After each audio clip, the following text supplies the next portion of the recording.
সুপ্রিয় শিক্ষার্থী বন্ধুরা, আমরা আজকে বোরের পরমাণু মতবাদ এর প্রথম অংশ যেটি আছে, অর্থাৎ কৌণিক ভরবেগ বিষয়ক মতবাদ এবং শক্তির শোষণ বা বিকিরণ বিষয়ক মতবাদের কিছু স্পেশাল অঙ্ক দেখাবো, যে অঙ্কগুলো হয়তো তোমাদের করতে কিছুটা সমস্যা হইতে পারে। তাহলে সেক্ষেত্রে আমি আগে একটু ব্রিফিং দিই তোমাদেরকে। যেমন আমাদের কৌণিক ভরবেগ বিষয়ক মতবাদের যে সমীকরণটা আছে সেটা হচ্ছে mvr equals n into h divided by 2/5। তার মানে এখানে খেয়াল করো, mvr equals n into h divided by 2/5, সেখানে কোন টার্মটা কি নির্দেশ করে সেটা কিন্তু আগেই আমরা দেখিয়েছি। তার মধ্যে দেখো একটু ভালো করে, আমাদের এখানে m এর যে মানটা আছে সেটা হচ্ছে ইলেকট্রনের ভর, যেটা আমরা দুইটা পদ্ধতিতে নির্ণয় করা দেখিয়েছি, অর্থাৎ এটা নির্ণীত আছেই। যেটা m এর মান হচ্ছে আমার 9.11 ইন্টু 10⁻⁻28 গ্রাম, যেটা সিজিএস পদ্ধতিতে। আর অন্যদিকে সেই একই m এর মানটা আমরা যদি এসআই পদ্ধতিতে বা কেজিতে নির্ণয় করি, তাহলে সেটাই হবে 9.11 ইন্টু 10⁻31 কেজি। সে একইভাবে ভি যেটা আছে সেটা হচ্ছে ইলেকট্রনের বেগ, এবং ইলেকট্রনের বেগের মানটা সাধারণত সিজিএস এককে সেন্টিমিটার পার সেকেন্ড এবং মিটার এককে মিটার পার সেকেন্ড বা এসআই এককে মিটার পার সেকেন্ড থাকে। আবার দেখো আর এর যে মানটা আছে সেটা হচ্ছে ব্যাসার্ধ। এখন ব্যাসার্ধ প্রথম কক্ষপথ, দ্বিতীয় কক্ষপথ, বিভিন্ন কক্ষপথে হইতে পারে। তাহলে সেক্ষেত্রে ব্যাসার্ধের মানটা দেওয়া থাকলে সেটা হয় সেন্টিমিটার এককে অথবা সেটা মিটার এককে দেওয়া থাকে। আর অন্যদিকে আমাদের এর পরের যে অংশটা আছে, এর পরের অংশটা হচ্ছে n, সেটা হচ্ছে কক্ষপথের সংখ্যা, কোন কক্ষপথে ইলেকট্রনটা আছে সেটা। h হচ্ছে প্লাঙ্কের ধ্রুবক, যে প্লাঙ্কের ধ্রুবকটা সেটাও কিন্তু আমরা দুইটা পদ্ধতিতেই আমাদের নির্ণীত আছে। তার মধ্যে একটা পদ্ধতি হচ্ছে সিজিএস পদ্ধতি আর একটা হচ্ছে এসআই পদ্ধতি। সিজিএস পদ্ধতিতে এই h বা প্লাঙ্কের ধ্রুবকের মানটা হচ্ছে 6.626 ইন্টু 10⁻27 আর্গ সেকেন্ড, আর সেটাই হচ্ছে এসআই পদ্ধতিতে 6.626 ইন্টু 10⁻34 জুল সেকেন্ড। একটা জিনিস খেয়াল করো, পাইয়ের মানটা তো আমরা জানি 3.1416। ধরো কোনো একটা অঙ্কের মধ্যে আমাদের আর এর মানটা দেওয়া আছে, তাহলে আর এর মানটা যদি দেওয়া থাকে এবং কক্ষপথের সংখ্যাটা, সেটা কোন কক্ষপথ সেটাও যদি দেওয়া থাকে, তাহলে সেক্ষেত্রে আমি ভি এর মানটা খুব সহজেই বের করতে পারবো। দেখো একদম ছোট্ট এক্সাম্পল, ধরো বলা হইল যে সোডিয়াম পরমাণুর তৃতীয় কক্ষপথের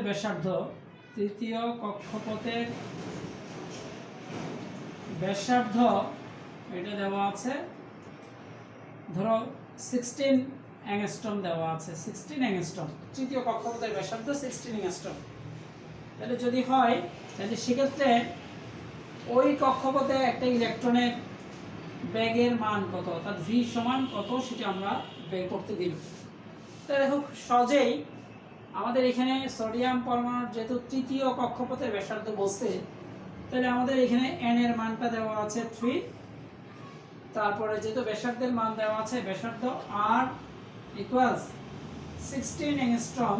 তাহলে এই 16 অ্যাংস্ট্রমটাকে যদি আমি এসআই পদ্ধতিতে তার মিটার এককে নিয়ে যাই, তাহলে সেটা হবে 16 ইন্টু 10⁻⁻10 মিটার। তাহলে আর এর মানটা আমি এত কনভার্ট করে নিলাম অ্যাংস্ট্রম থেকে। এরপরে স্বাভাবিকভাবে আমাদের এইচ এর মান, যেহেতু আমাদের আর এর মান এখানে মিটার যে একক, অর্থাৎ এসআই পদ্ধতির এককটা দেওয়া আছে, সুতরাং এইচ এর মানটা আমরা সহজেই কিন্তু ব্যবহার করতে পারি। এসআই পদ্ধতিতে 626 into 10 inverse 34 জুল সেকেন্ড। তাহলে খেয়াল করো n এর মান, r এর মান, h এর মান সবগুলোই আমাদের আছে।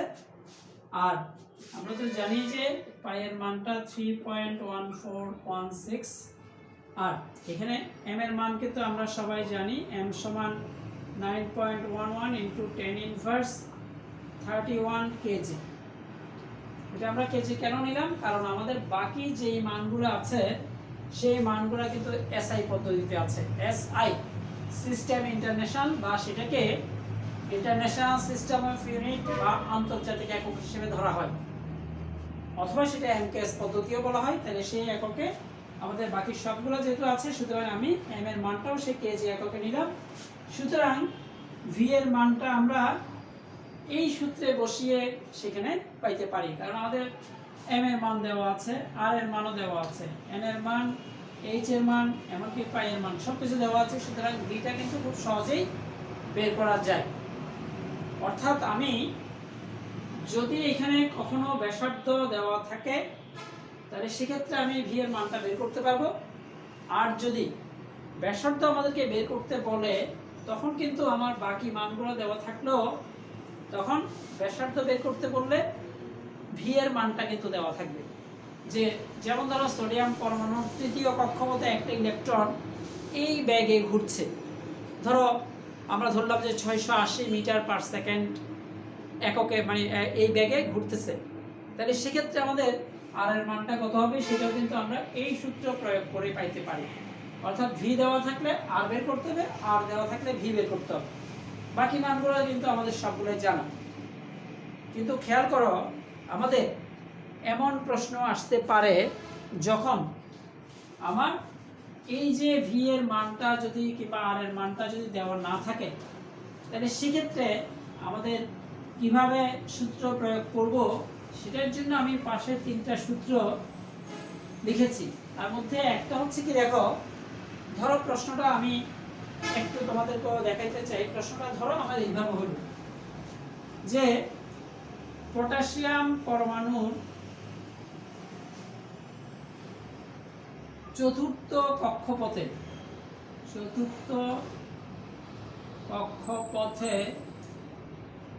ইলেকট্রনের বেগ কত? ইলেকট্রনের বেগ কত এটা দেওয়া থাকলো, মানে শুধুমাত্র এটা পটাশিয়াম পরমাণু অর্থাৎ পরমাণুটা দিছে, আর চতুর্থ কক্ষপথ, শুধু কক্ষপথের সংখ্যাটা লিখছে, চতুর্থ কক্ষপথে ইলেকট্রনের বেগ কত। আমার কিন্তু আর কোনো ইনফরমেশন নাই। তাহলে সেক্ষেত্রে আমাদের NVR equals n into H divide by twice 5 যেই সূত্রটা দেওয়া আছে সেটা দিয়ে কিন্তু আমি এই অঙ্কটা করতে পারবো না, কারণ আমাদের এখানে ভি এর মান বের করতে হলে অবশ্যই আর এর মানটা জানা থাকতে হবে। তাহলে আর এর মান যেহেতু জানা নাই, তাহলে আমি ওই সূত্রটা অর্থাৎ আমাদের কৌণিক ভরবেগের যে সূত্রটা আছে সেই সূত্র ব্যবহার করে তখন আমি অঙ্কটা করতে পারবো না পর্যাপ্ত ইনফরমেশনের অভাবে। তাহলে সেক্ষেত্রে কি করব আমরা? সেক্ষেত্রে আমাদের বিকল্প আরও 3টা সূত্র আমি এখানে লিখে দিয়েছি। প্রথম সূত্র আর এন, আর এর মানে হচ্ছে যে কোনো কক্ষপথের nতম কক্ষপথের ব্যাসার্ধ, মানে চতুর্থ কক্ষপথ, তৃতীয় কক্ষপথ। তাহলে সেটার ব্যাসার্ধ নির্ণয়ের সূত্র হচ্ছে Rn equal n square h square divided by 4 pi square mz square। আবার একইভাবে Vn বা nতম কক্ষপথে কোনো ইলেকট্রনের বেগ হচ্ছে 2 pi z square divided by nh। এখানে খেয়াল করো, আমাদের এখানে যেই ইনফরমেশনটা দেওয়া আছে সেক্ষেত্রে শুধুমাত্র আমাদের n এর মানটা দেওয়া আছে চতুর্থ কক্ষপথ, আর কিছু দেওয়া নাই। কিন্তু আমি এইখানে যেই সূত্রটা দেওয়া আছে Vn equals 2 pi z square divided by nh, এই সূত্র প্রয়োগ করে কিন্তু আমি এখানে চতুর্থ কক্ষপথে একটা ইলেকট্রনের, এবং সেটা পটাশিয়াম পরমাণুর ক্ষেত্রে, এক একটা পরমাণুর ক্ষেত্রে কিন্তু ইলেকট্রনের ব্যাগ এক এক রকম হবে। কারণ এটা কিন্তু ইলেকট্রনের ব্যাগটা কেন্দ্রের প্রোটন সংখ্যা কত আছে সেটার উপর ডিপেন্ড করে। কারণ একটা 19টা প্রোটন থাকলে সেটা কতটা আকর্ষণ করবে, 20টা প্রোটন থাকলে কতটা আকর্ষণ করবে। সুতরাং এখানে আমাদের কোন পরমাণুর ক্ষেত্রে ইলেকট্রনের ব্যাগ নির্ণয় করে দেখাতে চাচ্ছে সেটা কিন্তু আমাদের খুবই ইম্পর্টেন্ট। তাহলে দেখো আমরা যদি এই সূত্রটা এখানে লিখি, আবার লিখলাম যে Vn equals 2 pi Z E square divide by N H. আমি এই সূত্রটা প্রয়োগ করে কিন্তু Vn মানে nতম কক্ষপথে অর্থাৎ চতুর্থ কক্ষপথে পটাশিয়াম পরমাণু, এটা পটাশিয়াম পরমাণুর চতুর্থ কক্ষপথে ইলেকট্রন। আচ্ছা, তাহলে এই Vn বা চতুর্থ কক্ষপথে ওই ইলেকট্রনের ব্যাগটা কত সেটা বের করতে পারবো। দেখো খেয়াল করো, এখানে আমাদের যে মানগুলা বসাবো সেই মানগুলোর মধ্যে আমাদের 2 পাই, পাইয়ের মানটা আমরা জানি 3.1416। তারপর জেড যেটা আছে, জেড হচ্ছে পারমাণবিক সংখ্যা, তার মানে আমি কোন পরমাণুর ক্ষেত্রে এটা করতে যাচ্ছি সেটার মানটা, তার মানে জেড হচ্ছে পটাশিয়াম পরমাণুর ক্ষেত্রে। সুতরাং আমাদের এখানে যদি আমি পটাশিয়ামের ক্ষেত্রে সেটা লিখি, তাহলে পটাশিয়ামের ক্ষেত্রে কি হবে দেখো, পটাশিয়াম হবে যার পারমাণবিক সংখ্যা হচ্ছে 19, অর্থাৎ এর ক্ষেত্রে আমার জেড এর মান হচ্ছে 19, যেহেতু পারমাণবিক সংখ্যা 19। এরপরে পাইয়ের মান তো আমরা জানি, ই যেটা আছে ই এর মানটা 4.8 ইন্টু 10⁻⁻10 ESU। খেয়াল করো, ESU যে মানটা দেওয়া আছে সেটার এককের নাম হচ্ছে electrostatic unit. Electrostatic unit, electro হচ্ছে বৈদ্যুতিক, স্ট্যাটিক মানে স্থির, আর ইউনিট মানে হচ্ছে একক। তাহলে ESU এর ফুল মিনিং হচ্ছে স্থির বৈদ্যুতিক একক বা ইলেকট্রোস্ট্যাটিক ইউনিট, এবং এই মানটা কিন্তু CGS এককের মান। তাহলে ই মানে হচ্ছে ইলেকট্রনের আধান, তাহলে ইলেকট্রন আধানের মানটা আমাদের CGS এককে দেওয়া আছে। তাহলে স্বাভাবিকভাবে জেড পাইলাম, ই পাইলাম। এরপরে পাইয়ের মান তো আমরা জানি, পাই ইকুয়ালস 3.1416। এরপরে এইচ এর মানটা, এখন আমাদের যেহেতু এখানে ই এর মানটা 4.8 ইন্টু 10⁻10 ESU ইলেকট্রোস্ট্যাটিক ইউনিট, যে মানটা CGS এককে, সুতরাং আমাদের এইচ এর মানটাও কিন্তু ওই CGS এককেই ব্যবহার করতে হবে। তাহলে CGS একক হচ্ছে 6.626 ইন্টু 10⁻⁻27 আর ইন্টু সেকেন্ড।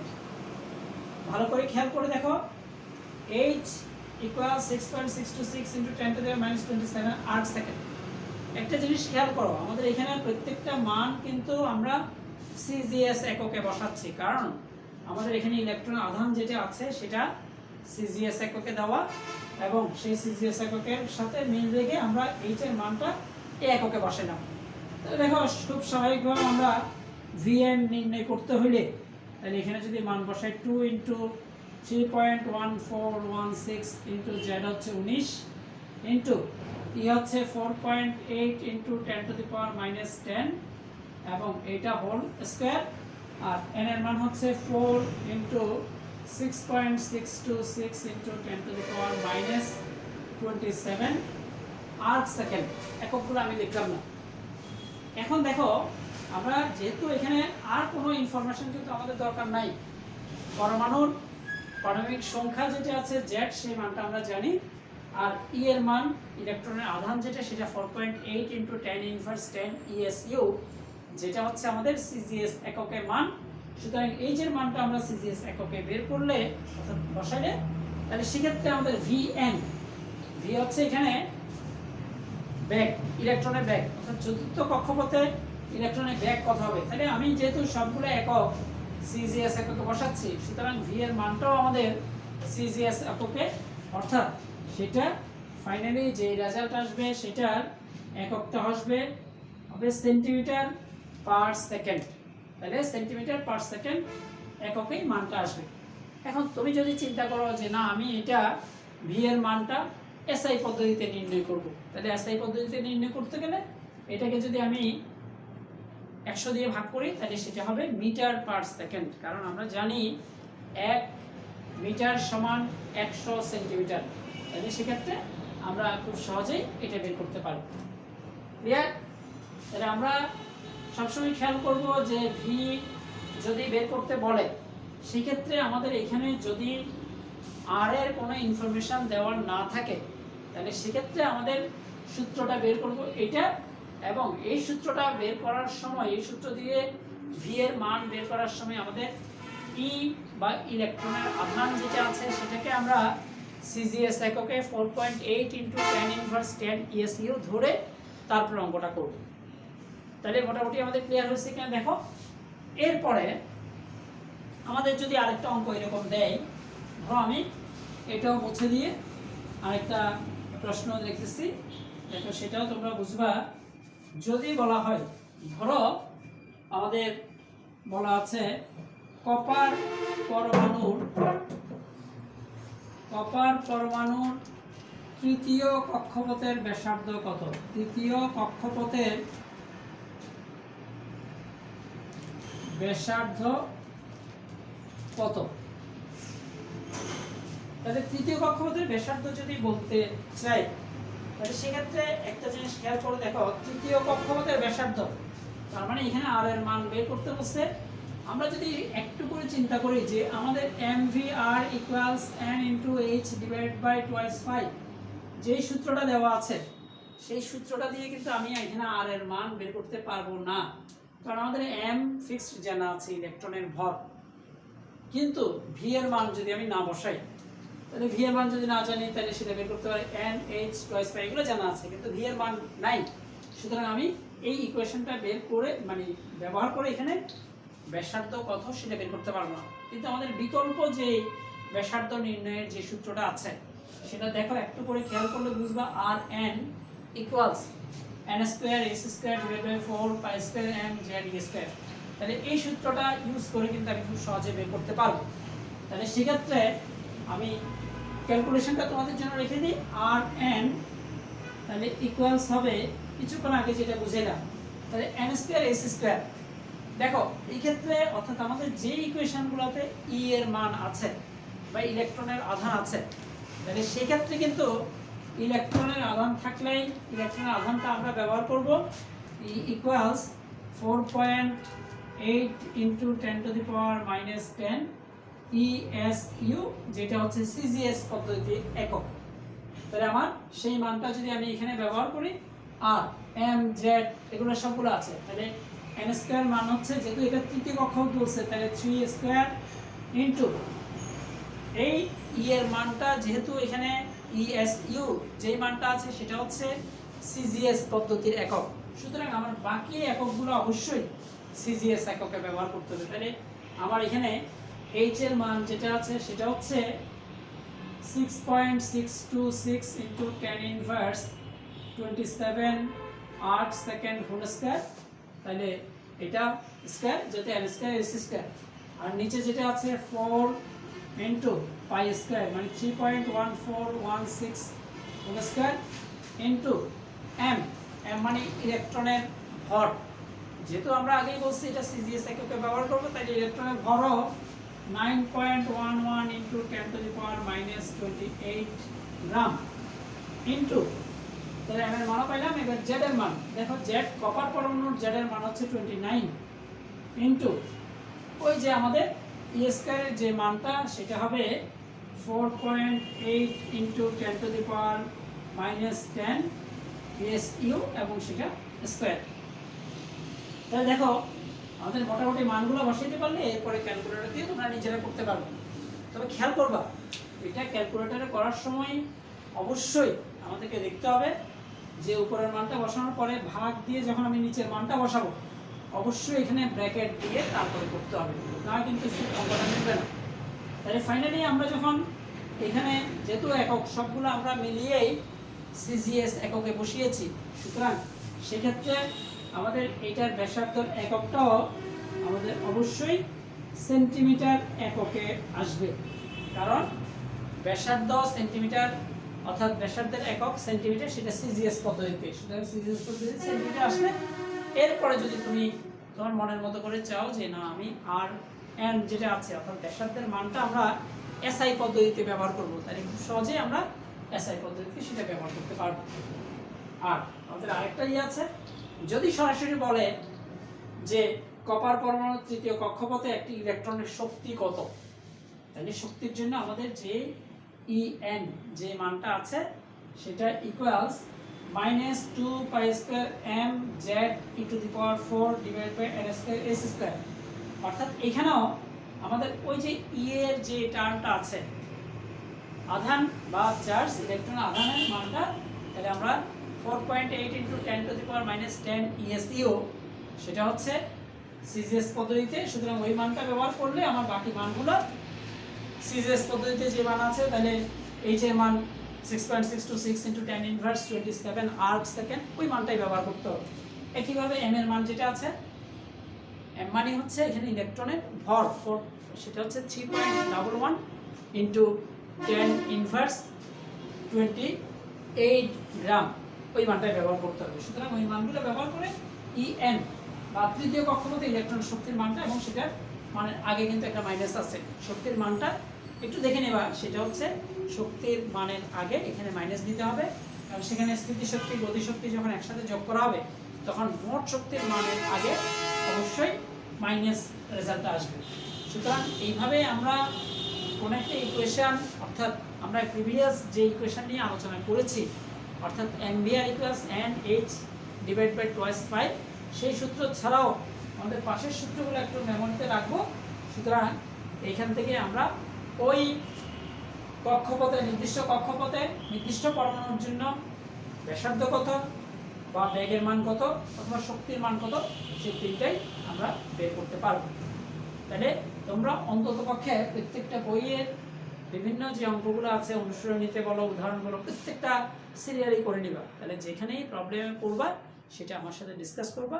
সুতরাং আমার অর্থাৎ এই কৌণিক ভরবেগের যে সূত্রটা আছে সেটা ছাড়াও আমরা পাশের এই সূত্রগুলো দিয়ে আমরা কিছু অঙ্ক করতে পারবো, যেগুলোর ক্ষেত্রে আর অন্য কোনো ইনফরমেশান দেওয়া থাকবে না, শুধু পরমাণুর কথা থাকবে, কোন পরমাণু এবং কোন কক্ষপথ।